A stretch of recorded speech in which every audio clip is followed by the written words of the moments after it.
ये युग है अत्यधिक अमीरी और गरीबी का। दुनिया छोटी होती जा रही है।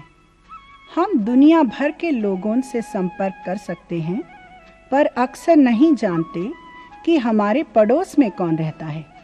बाजार में सामान भरा पड़ा है, लेकिन हमारे दिल खाली है।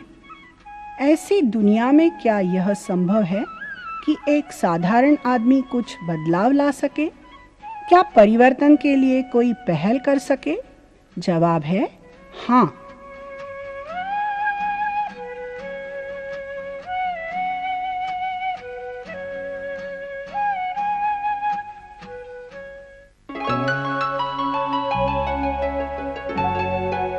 पंचगनी की पहाड़ियों और कृष्णा घाटी के पास है एशिया प्लेटो, नैतिक पुनरुत्थान यानी एमआरए का केंद्र। नैतिक पुनरुत्थान एक अंतर्राष्ट्रीय संगठन है जिसका विश्वास है कि हर एक व्यक्ति का अपना अनोखा व्यक्तित्व है और दुनिया में परिवर्तन लाने के लिए अपना अनोखा योगदान। और शुरुआत होती है अपने आप से। जब कोई व्यक्ति अपनी खुद की जिंदगी में कटुता और नफरत, लोभ और लालच का सामना करता है, तब बनती है एक नई दुनिया। बेहतर लोग, बेहतर दुनिया।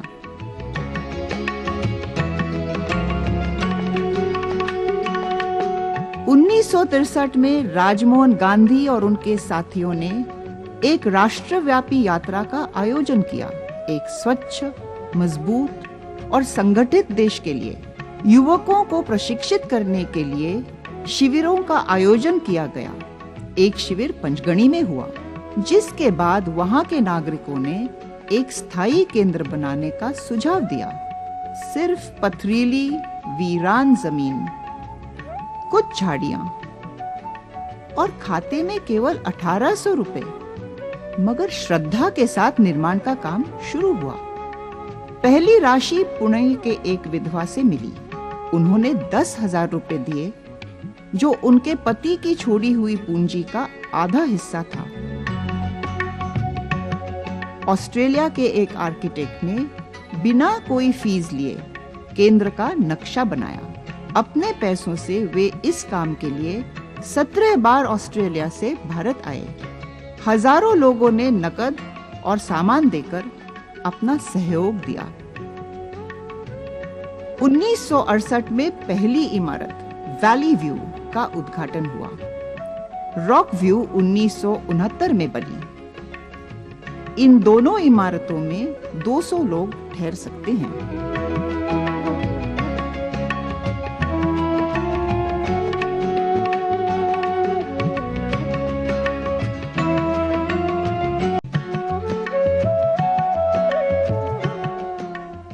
साल भर एशिया प्लेटो में उद्योग,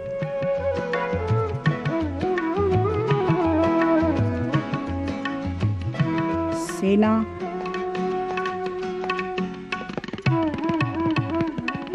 शिक्षक, परिवार, युवक और बच्चों के लिए प्रशिक्षण कार्यक्रम आयोजित किए जाते हैं। डॉक्टर चोपड़ा एक मैनेजमेंट इंस्टीट्यूट के डायरेक्टर बताते हैं, अपने 25 साल के अनुभव में मैंने देखा है कि आजकल विद्यार्थी इतने व्यस्त हैं कि उन्हें यह सोचने का समय ही नहीं मिलता कि वे किस दिशा में जा रहे हैं या उनके जीवन का ध्येय क्या है। एशिया प्लेटो में उन्हें इस बारे में सोचने का समय और मौका मिलता है। उन्हें यहाँ जीवन के असली मूल्यों की अनुभूति मिलती है। भारतीय सभ्यता का एक आदर्श है वसुधैव कुटुंबकम। एशिया प्लेटो की कोशिश भी पूरी दुनिया को अपने परिवार की तरह समझना और सबकी परवाह करना है।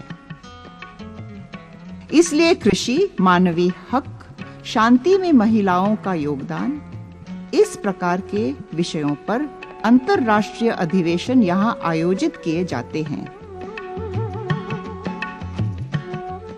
कंबोडिया के संवैधानिक परिषद के सदस्य सोन सुबेर कहते हैं, एशिया प्लेटो का संपूर्ण वातावरण, उसकी सुंदरता, सब कुछ प्रकृति का ही एक हिस्सा है। आदमी और प्रकृति के बीच यह मेल बहुत जरूरी है।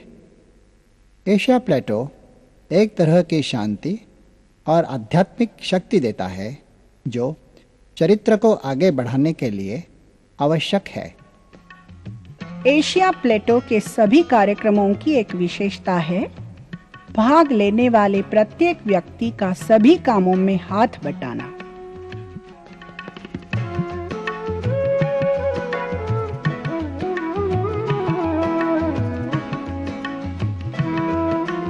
हम शुरुआत कैसे करें? एक शांत जगह जाकर बैठें। ईमानदारी, पवित्रता, निस्वार्थता और प्रेम जैसे परमोच्च मानवीय मूल्यों से अपने जीवन को मापें। आत्मचिंतन करें। क्या आपने कोई बेईमानी की है? टैक्स चुराया है? क्या आप वेतन अनुसार पूरा दिन काम करते हैं? कोई व्यसन के आप शिकार हैं? अपने परिवार और साथियों की परवाह करते हैं?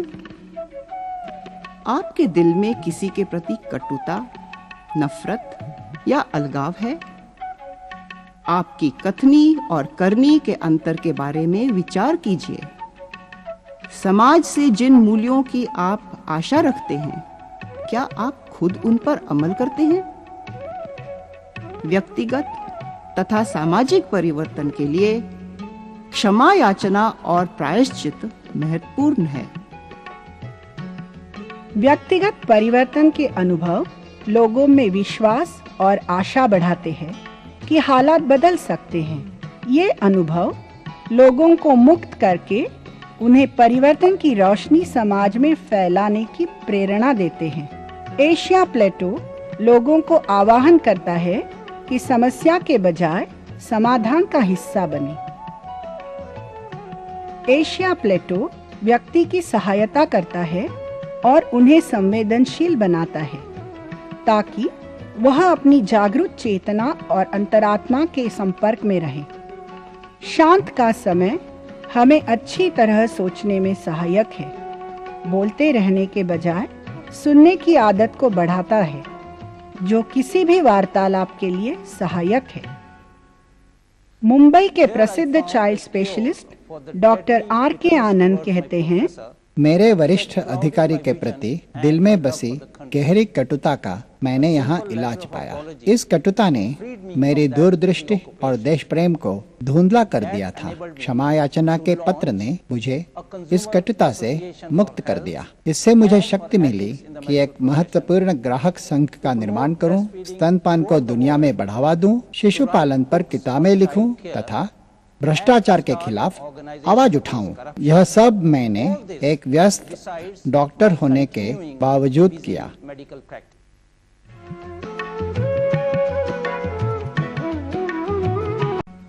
जब मैं गांव छोड़कर उच्च शिक्षा के लिए शहर गया तो लोगों ने मेरे साथ बहुत बुरा व्यवहार किया। मैं उनसे घृणा करने लगा और पढ़ाई छोड़कर एक राजनीतिक पार्टी में शामिल हो गया। वहां मैंने घृणा पर आधारित राजनीति करना शुरू किया। घृणा और हिंसा की भावना मेरे परिवार, मेरे समूह और मेरे गांव में भी फैल गई।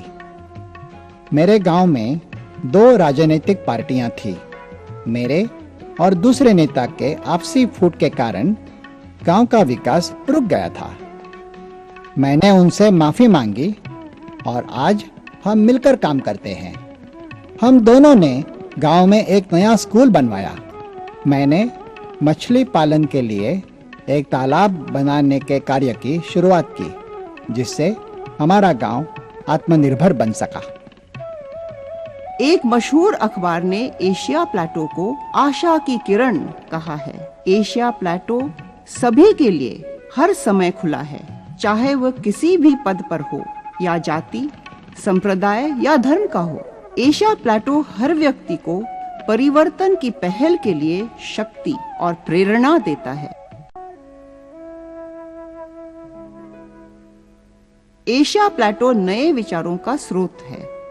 एशिया बम विस्फोट या लोगों की तबाही के लिए नहीं, बल्कि हर एक इंसान की अंतरात्मा में बसी आवाज से जाना जाएगा।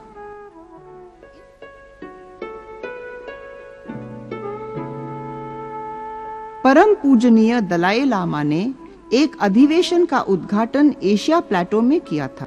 उनका विश्वास है कि 20वीं सदी अगर मतभेदों की थी तो 21वीं सदी आपसी वार्तालाप की होगी।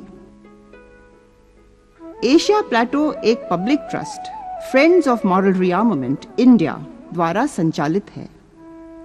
इसमें सहयोग देने की जिनकी भी आंतरिक इच्छा है, उनका यहाँ स्वागत है। एशिया प्लेटो का यह पक्का विश्वास है कि हमारे में से प्रत्येक व्यक्ति परिवर्तन ला सकता है और साथ मिलकर हम विशाल काम कर सकते हैं।